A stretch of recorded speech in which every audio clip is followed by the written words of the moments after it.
Hello, today I'm going to show you how to add a backsplash. So here we have a little sample kitchen and in dire need of a backsplash.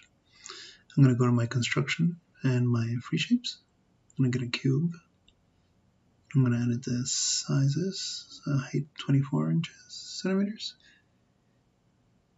and depth 1 should be enough. Let's put it into place. Up we go. Snaps and snaps. Perfect. Go to here. 380. Boom.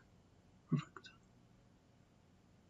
Now I just need to pick a material. You can pick any of our materials or free shapes, and it'll work out. I have an idea. This plastic. There you go. Perfect.